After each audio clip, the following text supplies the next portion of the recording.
మామూలుగా అక్కడ నిలబడుకోండి, పైకి నిలబడి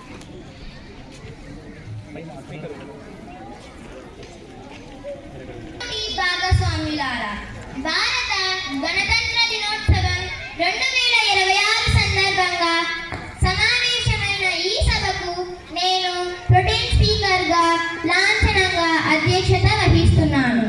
ఈ రోజు మన సభకు ఒక ప్రత్యేకమైన రోజు.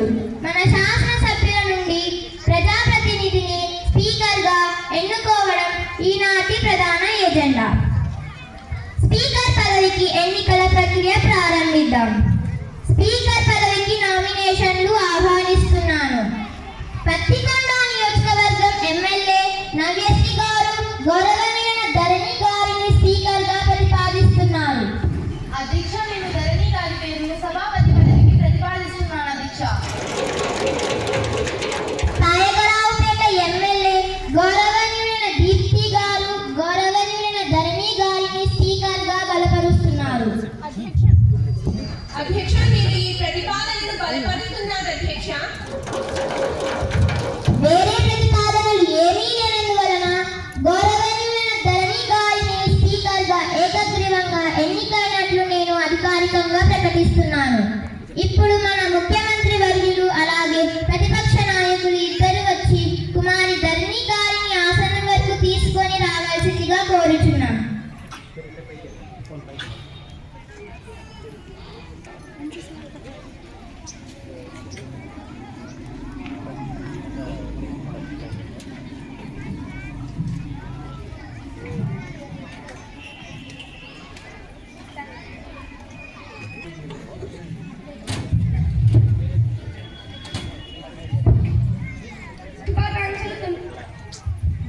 హృదయపూర్వక శుభాకాంక్షలు తెలుపుతున్నాను. మీరు అధికార పక్షానికి ప్రతిపక్షానికి సమాన త్రాసు లాంటి వారు. సభను గుండాగా నడపడంలో మీకు మా పూర్తి సహకారం ఉంటుంది. మీకు మా శుభాకాంక్షలు. స్పీకర్ కుర్చీలో కూర్చున్న తర్వాత మీకు పార్టీ ఉండదు, కేవలం న్యాయం మాత్రమే ఉంటుంది. ప్రభుత్వం తమ మెజారిటీతో మా గొంతు నొక్కాలను చూస్తే మాకు అండగా నిలబడాల్సింది మీరే. ప్రతిపక్షం వారి గొంతును కాపాడుతారని ఆశిస్తున్నాం. ధన్యవాదాలు అధ్యక్ష. నాయకులకు మరియు సభలో విచ్చేసిన వారందరికీ నా ధన్యవాదాలు. ఈ కుర్చీకి కుడి ఎడమలు ఉండవు, కేవలం రాజ్యాంగం మరియు సభా నియమాలు మాత్రమే ఉంటాయి. ప్రతిపక్షానికి తగిన సమయాన్ని ఇస్తాను. ప్రభుత్వం నుండి సరైన సమాధానాలు రాబడతాను. సభా గౌరవం కాపాడటం మనందరి బాధ్యత. ఇక సమయాన్ని వృధా చేయకుండా సభా కార్యక్రమాలను మొదలు పెడదాం. చెప్పిన వాగ్దానాలన్నిటికీ కూడా కట్టుబడి అధ్యక్ష. మన రాష్ట్రాన్ని అభివృద్ధి చేయడానికి మన ప్రభుత్వం సూపర్ 6 పథకాలను తెచ్చింది అధ్యక్ష. వారిలో మొదటిది గవర్నమెంట్ ఎగ్జామ్స్ లో క్యాష్ ని కంపేర్ చేయడం అధ్యక్ష. దీని మూలంగా టాలెంట్ ఉన్న వ్యక్తులకు మేము మంచి ఉద్యోగ అవకాశాలు కల్పిస్తాం అధ్యక్ష. తర్వాత మన రాష్ట్రంలో సిగరెట్, మందు ఇలాంటి హానికరమైన వ్యసనాలన్నీ బ్యాన్ చేస్తాం అధ్యక్ష. దీని తర్వాత రైతుల ఆత్మహత్యలను తగ్గించడానికి ప్రతి రైతుకు నష్టం వచ్చినప్పుడు వారి పెట్టుబడి డబ్బును మా ప్రభుత్వం అందిస్తుంది అధ్యక్ష. తర్వాత 10th డిగ్రీ చదువు లేకపోయినా కూడా వారి స్కిల్కి తగ్గట్టు మా ప్రభుత్వం వారికి ఉద్యోగ అవకాశాలు కల్పిస్తుంది అధ్యక్ష. తర్వాత ప్రతి గ్రామీణ ప్రాంతానికి ఒక హాస్పిటల్ని కట్టించి ఆ ఊరి వాళ్లకు మా ప్రభుత్వం ఉచితంగా వైద్యాన్ని అందిస్తుంది అధ్యక్ష. చివరిది సముద్ర నీటి శుద్ధి ప్లాంట్లు ఏర్పాటు చేసి మన రాష్ట్రానికి నీటిని అందిస్తాం అధ్యక్ష. ఈ పథకాలన్నీ కూడా తగిన సమయంలో అమలు చేస్తామని ఈ సభాముఖంగా హామీ ఇస్తున్నాను అధ్యక్ష. దీనిపై గౌరవ ఎమ్మెల్యే అయిన నందినికా గారిని సప్లిమెంటరీ క్వశ్చన్ అడగడానికి అనుమతి ఇస్తున్నాము. ధన్యవాదాలు అధ్యక్ష. అధ్యక్ష, మన రాష్ట్ర ముఖ్యమంత్రి గారు మాట్లాడిన మాటలు, వారు చెప్పిన సూపర్ 6 పథకాలు అమలు అయితే బాగుంటుంది అధ్యక్ష. కానీ వాటి మీద కొన్ని సందేహాలు ఉన్నాయి అధ్యక్ష. అధ్యక్ష, గవర్నమెంట్ ఉద్యోగాల్లో క్యాస్ట్ ని కంపేర్ చేయము అన్నారు అధ్యక్ష. మరి అంబేద్కర్ రాజ్యాంగంలో పొందుపరిచిన వెనుకబడిన కులాలకు రిజర్వేషన్స్ గవర్నమెంట్ ఉద్యోగాలలో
దీనిపై గౌరవ రాష్ట్ర ముఖ్యమంత్రి గారిని వివరణకు అనుమతి ఇస్తున్నాను. అధ్యక్ష, ప్రతిపక్ష నాయకులు మాట్లాడిన మాటలు వింటుంటే నాకు నవ్వు వస్తుంది అధ్యక్ష. ఎందుకంటే వారికి అసలు చట్టం తెలిసి మాట్లాడుతున్నారా లేదా తెలియక మాట్లాడుతున్నారా అధ్యక్ష? నాకు అర్థం కాలేదు అధ్యక్ష. బిఆర్ అంబేద్కర్ గారు రచించిన రాజ్యాంగంలో వెనుకబడిన కులాలకు రిజర్వేషన్స్ కేవలం 10 ఏళ్ళు మాత్రమే అధ్యక్ష. కానీ మనం దాన్ని ఇంకా 2026 వరకు పాటిస్తున్నాం అధ్యక్ష. మన రాష్ట్రంలో సిగరెట్, మందు ఇలాంటి హానికరమైన వ్యసనాలన్నీ బ్యాన్ చేయకుండా మా ప్రభుత్వం వారి మీద ఆదాయాన్ని పొందుతుంది అంటున్నారు కదా అధ్యక్ష. కానీ ఈ సభాముఖంగా హామీ ఇస్తున్నారు అధ్యక్ష. రాబోయే ఏప్రిల్లోపు వాటన్నింటినీ బ్యాన్ చేసి చూపిస్తాం అధ్యక్ష. ఇక్కడ మనం చూసినట్లయితే రైతుల ఆత్మహత్యలను తగ్గించడానికి పెట్టిన స్కీమ్స్ కావచ్చు, ఉద్యోగాలు ఇచ్చే స్కీమ్స్ కావచ్చు, ఇంకా హాస్పిటల్స్ కట్టించే స్కీమ్స్ కావచ్చు, వీటన్నింటినీ మేము ఇంకా అమలు తెలియదు అధ్యక్ష. మేము అమలు చేయకుండా వాళ్ళు విమర్శించడం సమంజసం కాదు అధ్యక్ష. సముద్ర శుద్ధి ట్యాంకులు కేవలం తీర ప్రాంతాల వారికి మాత్రమే ఉపయోగం కాదు అధ్యక్ష. మేము ఆ వాటర్ని రాష్ట్రమంతటా సప్లై చేస్తాం అధ్యక్ష. ధన్యవాదాలు. గౌరవ విద్యాశాఖ మంత్రి గారైన నవ్యశ్రీ గారిని మాట్లాడటానికి అనుమతి ఇస్తున్నాను. అధ్యక్షులు గారికి ముందుగా నా హృదయపూర్వక నమస్కారాలు తెలియజేసుకుంటున్నాను అధ్యక్ష. అధ్యక్ష, ఈపీ విద్యాశాఖ మంత్రిగా నేను పాఠశాలల్లో learning excellence in Andhra Pradesh model ద్వారా సమూల సంస్కరణలు తీసుకురావాలని లక్ష్యంగా పెట్టుకున్నాం అధ్యక్ష. దీని లక్ష్యం టీజీ నుండి పీజీ వరకు విద్యను మెరుగుపరచడం. ఇందులో ప్రతి తరగతికి ఒక ఉపాధ్యాయుడిని నియమించడం, ప్రాథమిక వసతులను అభివృద్ధి చేయడం, ఆధ్యాత్మిక సాంకేతిక నైపుణ్యాలను పెంచడం మరియు తల్లికి వందనం పథకం ద్వారా తల్లులకు ఆర్థిక సాయం అందించడం చేస్తున్నాం అధ్యక్ష. అధ్యక్ష, ప్రభుత్వ పాఠశాలలను తీర్చిదిద్దడానికి మౌలిక సదుపాయాల కల్పనకు అధిక ప్రాధాన్యత ఇస్తున్నాం అధ్యక్ష. అధ్యక్ష, ఇందులో ప్రధాన అభివృద్ధి ప్రణాళికల గురించి నేను వివరిస్తున్నాను అధ్యక్ష. అందులో మొదటిది లీప్ మోడల్. కొత్త విద్యా సంవత్సరం 2026లో అమలు చేయబడుతున్న ఈ మోడల్ ద్వారా పాఠ్య ప్రణాళిక, బోధన విధానాలు, మౌలిక సదుపాయాలను సమూలంగా మార్చనున్నాం అధ్యక్ష. రెండవది ఉపాధ్యాయుల నియామకం. ప్రభుత్వ పాఠశాలల్లో ప్రతి తరగతికి ఒక ఉపాధ్యాయుడిని నియమించాలనే లక్ష్యంతో 9600 మోడల్ ప్రైమరీ స్కూళ్లను ఏర్పాటు చేయనున్నాం అధ్యక్ష. అధ్యక్ష, మౌలిక సదుపాయాలు మరియు వసతులు, పరిశుభ్రమైన తాగునీరు, సరైన పారిశుద్ధ్యం, చక్కటి తరగతి గదులు, అటల్ టింకరింగ్ ల్యాబ్ల ఏర్పాటు వంటి వాటిపై దృష్టి సాధిస్తున్నాం అధ్యక్ష. అధ్యక్ష, టెక్నాలజీ వినియోగం, సాంకేతిక నాయకత్వ నైపుణ్యాలను పెంపొందించడానికి అత్యాధునిక సాంకేతికతను ఉపయోగిస్తున్నాం అధ్యక్ష. అధ్యక్ష, తల్లికి వందనం పథకం. తల్లుల ఖాతాల్లో నేరుగా 10,000 కోట్ల రూపాయలను బదిలీ చేయడం ద్వారా విద్యకు ఆర్థిక సాయం అందించడం చేస్తున్నాం అధ్యక్ష. అధ్యక్ష, ఇతర పథకాలు. కేంద్ర ప్రభుత్వం ద్వారా పిఎంసి స్కీమ్ కింద మరిన్ని పాఠశాలలను అప్గ్రేడ్ చేయించడం చేస్తున్నాం అధ్యక్ష. 935 పాఠశాలలను అప్గ్రేడ్ చేయించడానికి ఎంపిక చేశాం అధ్యక్ష. గిరిజన ప్రాంతాల్లో హాస్టళ్లను నిర్మించడం వంటివి జరుగుతున్నాయి అధ్యక్ష. అధ్యక్ష, పాఠశాలల పునర్నిర్మాణం. ప్రభుత్వ పాఠశాలలలో ప్రతి తరగతికి ఒక ఉపాధ్యాయుడిని నియమించాలనే లక్ష్యంతో ఆ లక్ష్యాన్ని చేరడానికి చేపడుతున్నాం అధ్యక్ష. అధ్యక్ష, ఈ చర్యలన్నీ ఆంధ్రప్రదేశ్ విద్యా వ్యవస్థను ప్రపంచ స్థాయికి తీసుకువెళ్లడమే ప్రధాన లక్ష్యంగా పెట్టుకున్నాం అధ్యక్ష. అధ్యక్ష, ఆంధ్రప్రదేశ్లో మొత్తానికి 61,514 ప్రైవేట్ మరియు ప్రభుత్వ పాఠశాలలు ఉన్నాయి అధ్యక్ష. వీటిలో దాదాపు 40,000 కంటే ఎక్కువగానే ప్రాథమిక పాఠశాలలు ఉన్నాయి అధ్యక్ష. 39,000 పాఠశాలలు పెద్ద పాఠశాలలని చెప్పవచ్చు అధ్యక్ష. ధన్యవాదాలు అధ్యక్ష. దీనిపై క్వశ్చన్ అడగడానికి అనుమతి ఇస్తున్నాను.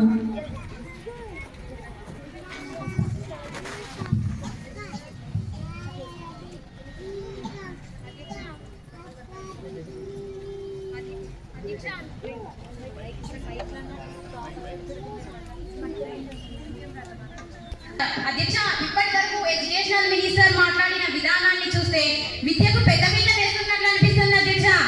కానీ అధ్యక్ష, అమలు దిశగా చూస్తే ఎటువంటి మార్పు కనిపించడం లేదు అధ్యక్ష. అధ్యక్ష, మా గత ప్రభుత్వం విద్యా వ్యవస్థలకు ఎక్కువ ప్రాధాన్యతను ఇచ్చింది అధ్యక్ష. అధ్యక్ష, మా ప్రభుత్వం విద్యా విధానంలో ఎన్నో అధ్యక్ష, మీ ప్రభుత్వం రూలింగ్ లోకి వచ్చిన తర్వాత పిల్లలకు ఏ టెక్నాలజీతో చదువు చెప్తున్నారో అర్థం కావడం లేదు అధ్యక్ష. అధ్యక్ష, మీరు ప్రాథమిక పాఠశాలలకు ఎన్ని విద్యా సౌకర్యాలు అందించారు అధ్యక్ష? అధ్యక్ష, learning excellence in Andhra Pradesh model విద్యను ఎప్పుడు అమలు చేస్తారు అధ్యక్ష? అధ్యక్ష, రాబోయే సంవత్సరాలలో మీ ప్రభుత్వం ఎన్ని ప్రైమరీ స్కూల్స్ ఏర్పాటు చేస్తుంది అధ్యక్ష? అధ్యక్ష, పిల్లలకు టెక్నాలజీని ఎలా పరిచయం చేస్తారు అధ్యక్ష?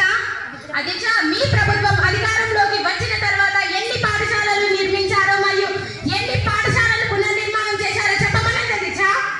అధ్యక్ష, అధ్యక్ష, ఏవైనా పథకాలు మీ ప్రభుత్వం అమలు చేసిందా అధ్యక్ష? ధన్యవాదాలు అధ్యక్ష. దీనిపై గౌరవ అనుమతి ఇస్తున్నాను. ధన్యవాదాలు అధ్యక్ష. అధ్యక్ష, ప్రతిపక్ష సభ్యులు అడిగినటువంటి ప్రశ్నలకు మా దగ్గర సమాధానాలు ఉన్నాయి అధ్యక్ష. అందులో మొదటిది అధ్యక్ష, మా ప్రభుత్వం డిజిటల్ టీవీలు ఏర్పాటు చేసి ఆ టెక్నాలజీతో పిల్లలకు చదువును పరిచయం చేస్తున్నాం అధ్యక్ష. అధ్యక్ష, మా ప్రభుత్వం టెక్నాలజీ వినియోగం ద్వారా సాంకేతిక నాయకత్వ నైపుణ్యాలను పెంపొందిస్తున్నాం అధ్యక్ష. అధ్యక్ష, 40,000 కంటే ఎక్కువ అధ్యక్ష అధ్యక్ష 40,000 కంటే ఎక్కువగానే ప్రాథమిక పాఠశాలలు ఉన్నాయని చెప్పాం అధ్యక్ష. వాటికి అన్ని సౌకర్యాలు ఉండేలా పర్యవేక్షణ చేస్తున్నాం అధ్యక్ష. అధ్యక్ష, ఈ learning excellence in Andhra Pradesh model 2026లో అమలు చేయనున్నాం అధ్యక్ష. అధ్యక్ష, మేము అధికారంలోకి వచ్చిన తర్వాత అధ్యక్ష సభను ఆర్డర్లో పెట్టండి అధ్యక్ష.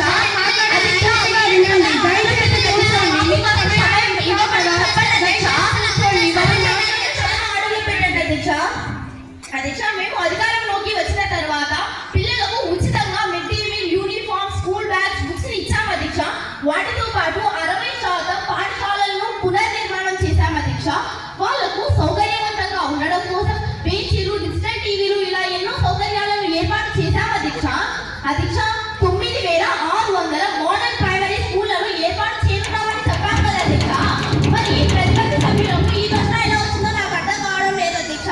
అధ్యక్ష, ఈ చర్యలన్నీ 2026 నాటికి చివరి నాటికి పూర్తి చేస్తామని ఈ సభాముఖంగా హామీ ఇస్తున్నాను అధ్యక్ష. ధన్యవాదాలు అధ్యక్ష.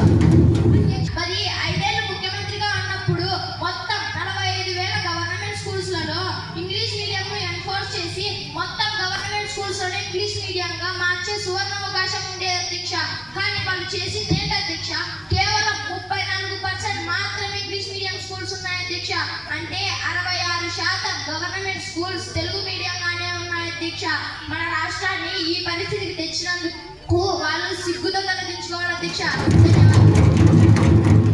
మాట్లాడటానికి అనుమతి ఇస్తున్నాను. గౌరవనీయులైన అధ్యక్షుల వారికి నా నమస్కారములు. నాకు ఈ అవకాశం కల్పించినందుకు ధన్యవాదాలు తెలుపుకుంటున్నాను అధ్యక్ష. అధ్యక్ష, నేటి ప్రభుత్వం కొత్త బడ్జెట్ ప్రవేశపెడుతున్నారు అధ్యక్ష.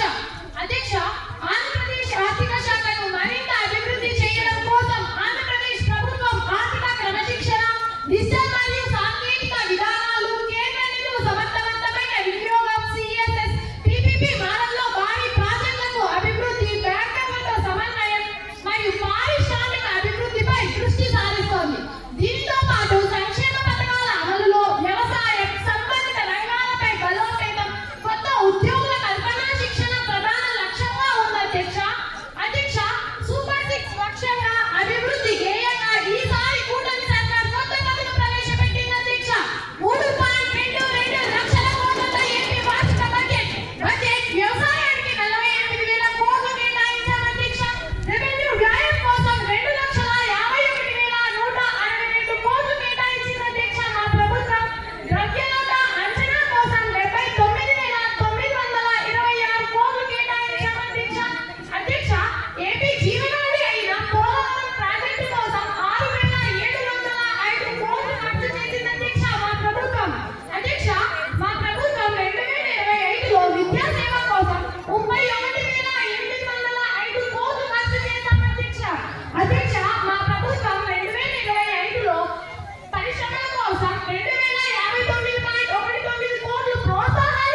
ఇస్తున్నాను.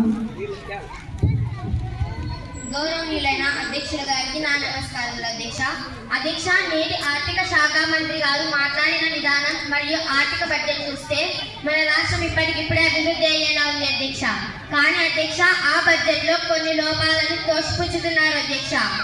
అధ్యక్ష, ఆర్థిక శాఖ మంత్రి గారు అన్ని కోట్లలో బడ్జెట్ ప్రవేశపెట్టారు అధ్యక్ష. కానీ అధ్యక్ష, అన్ని కోట్లలో ఉన్న కోతలు ఎక్కడ కట్టారో కనిపించడం లేదు అధ్యక్ష. అధ్యక్ష, ఉద్యోగ కల్పన అన్నారు అధ్యక్ష. దానిలో 20 లక్షల ఉద్యోగాలు కల్పించడం మరియు నైపుణ్యాభివృద్ధి కార్యక్రమాలకు ప్రాధాన్యత ఇవ్వడం అన్నారు అధ్యక్ష. మరి నిజంగానే 20 లక్షల ఉద్యోగాలు కల్పించారా అధ్యక్ష? మరియు నైపుణ్యాభివృద్ధి కార్యక్రమాలకు ఎంత ప్రాధాన్యత ఇస్తున్నారు అధ్యక్ష?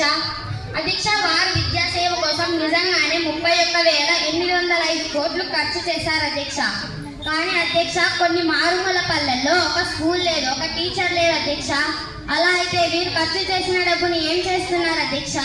మొత్తం డబ్బును టౌన్లలో లేదా సిటీస్లలో ఉపయోగిస్తే మరి పల్లెల్లో ఉన్న స్కూల్స్ ఏమైపోవాలి అధ్యక్ష? అధ్యక్ష, అది ఉంచితే గత మా ప్రభుత్వం 29,000 కోట్లు ఖర్చు చేసి ఉన్నత పాఠశాలలలో ఆధునిక వసతులతో పాటు డిజిటల్ విద్యా వ్యవస్థను తీసుకువచ్చాం అధ్యక్ష.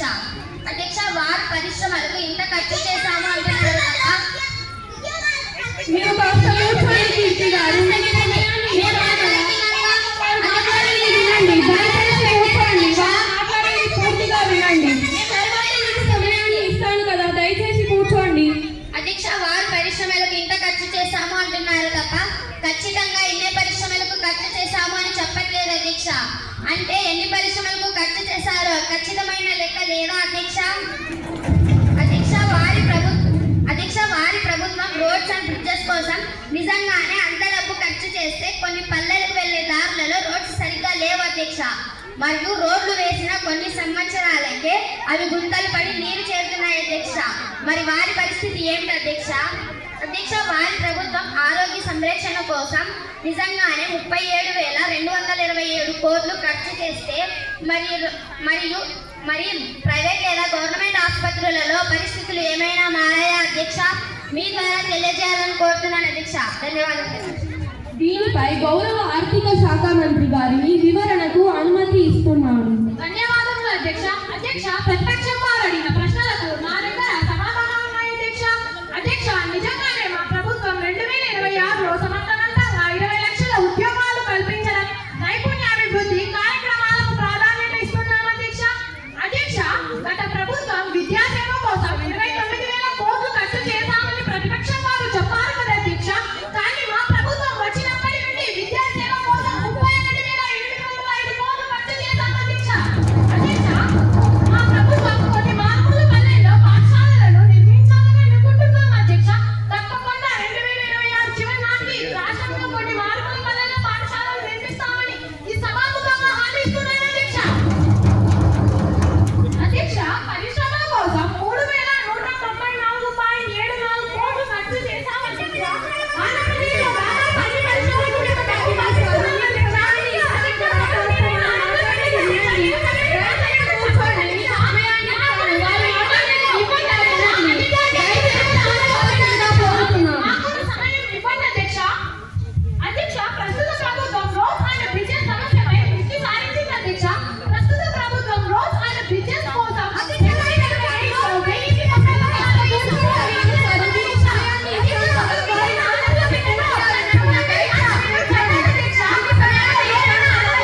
గౌరవనీయులైన అధ్యక్షులారికి ముందుగా నా నమస్కారం అధ్యక్ష. అధ్యక్ష, గత ప్రభుత్వంలో రైతులు ఎదుర్కొన్న సమస్యలను పరిష్కరిస్తూ రైతే రాజు అనే నినాదంలో రైతులకు అన్ని రకాలుగా అందుబాటులో ఉంటూ మా ప్రభుత్వం ముందుకు వెళ్తుంది అధ్యక్ష. అధ్యక్ష, ఆంధ్రప్రదేశ్ ప్రభుత్వం ఆంధ్రప్రదేశ్ ఫుడ్ ప్రాసెసింగ్ పాలసీ 2024 నుండి 2029 ద్వారా అదనపు విలువలను చేకూర్చేందుకు రాష్ట్ర వ్యాప్తంగా సుమారు 5,500 ఫుడ్ ప్రాసెసింగ్ యూనిట్లు మరియు పారిశ్రామిక స్మార్ట్లను ప్రభుత్వం ఏర్పాటు చేస్తుంది అధ్యక్ష. ఆంధ్రప్రదేశ్ ప్రభుత్వం వ్యవసాయ రంగాన్ని ఆధునీకరిస్తూ దానిని కేవలం సాగుకే పరిమితం చేయకుండా ఒక పారిశ్రామిక లాభసాటి రంగంగా మార్చేందుకు 2025లో కీలక మార్పులు చేపట్టింది అధ్యక్ష. సాగు పద్ధతిలో కూడా భారీ మార్పులు తెస్తూ డ్రోన్ టెక్నాలజీ, IoT వంటి స్మార్ట్ వ్యవసాయ పరికరాలను రైతులకు అందుబాటులోకి తెచ్చి వ్యవసాయ యాంత్రీకరణను వేగవంతం చేస్తుంది అధ్యక్ష. దీనితో పాటు పెట్టుబడుల ఖర్చు తగ్గించేందుకు ప్రకృతి వ్యవసాయాన్ని ప్రోత్సహిస్తూ రసాయన రహిత నాణ్యమైన ఉత్పత్తుల తయారీకి మా ప్రభుత్వం పెద్దపీట వేస్తున్న అధ్యక్ష. విత్తన శుద్ధి నుండి ప్యాకేజింగ్ వరకు ప్రతి దశలోనూ అత్యాధునిక సాంకేతికతను జోడించి ఏపీ రైతులు పండించిన పంటలను అంతర్జాతీయ ప్రమాణాలతో ఎగుమతి చేసేలా ప్రభుత్వం ఈ నిర్మాణాత్మక మార్పులను అమలు చేస్తున్న అధ్యక్ష. ధన్యవాదాలు అధ్యక్ష. దీనిపై ఎమ్మెల్యే అయిన జ్ఞానదీప్ రెడ్డి గారిని సప్లిమెంటరీ క్వశ్చన్ అడగడానికి అనుమతి ఇస్తున్నాను. గౌరవనీయులైన అధ్యక్షుల గారికి ముందుగా నా నమస్కారం. అధ్యక్ష, వారు 2025వ సంవత్సరంలో వ్యవసాయ రంగంలో ఆంధ్రప్రదేశ్ ప్రభుత్వంలో ఎలాంటి కీలక మార్పులు చేపట్టారు అధ్యక్ష? వారి ప్రభుత్వం పంట ఉత్పత్తులకు విలువను జోడించడానికి ఉద్దేశించిన విధానం ఏమిటి అధ్యక్ష? వ్యవసాయ యాంత్రీకరణను వేగవంతం చేయడానికి రైతులకు ఏ నిర్దేశ సాంకేతికతలను అందుబాటులోకి తెస్తున్నారో వారు చెప్పరా అధ్యక్ష? పెట్టుబడి ఖర్చులను తగ్గించడానికి మరియు రసాయన రహిత నాణ్యమైన ఉత్పత్తులను ఉత్పత్తి చేయడానికి ఏ రకమైన వ్యవసాయాన్ని ప్రోత్సహిస్తున్నారో చెప్పమనండి అధ్యక్ష. అంతర్జాతీయ మార్కెట్లో ఏపీ రైతులు పండించిన ఉత్పత్తులకు సంబంధించి లక్ష్యం ఏమిటో చెప్పమని కోరుతున్నాను అధ్యక్ష. ధన్యవాదాలు అధ్యక్ష. దీనిపై గౌరవ వ్యవసాయ శాఖ మంత్రి గారిని వివరణకు అనుమతి ఇస్తున్నాను. అధ్యక్ష, గత ప్రభుత్వంలో వారి పాలనలో ఎంతో మంది రైతులు మరణించే పరిస్థితిని చూసాం అధ్యక్ష. కానీ మా ప్రభుత్వంలో రైతులకు నిర్మాణాత్మక మార్పులను అమలు చేస్తుంది అధ్యక్ష. ఆంధ్రప్రదేశ్ ప్రభుత్వం ఆంధ్రప్రదేశ్ ఫుడ్ ప్రాసెసింగ్ పాలసీ 2024 నుండి 2029 ప్రవేశపెట్టింది అధ్యక్ష.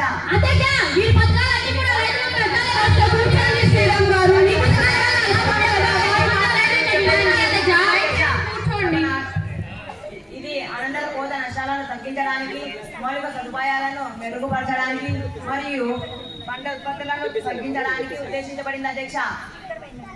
వ్యవసాయ యాంత్రీకరణను వేగవంతం చేయడానికి డ్రోన్ టెక్నాలజీ, IoT వంటి స్మార్ట్ వ్యవసాయ పరికరాలను రైతులకు అందుబాటులోకి తెస్తున్నాము అధ్యక్ష.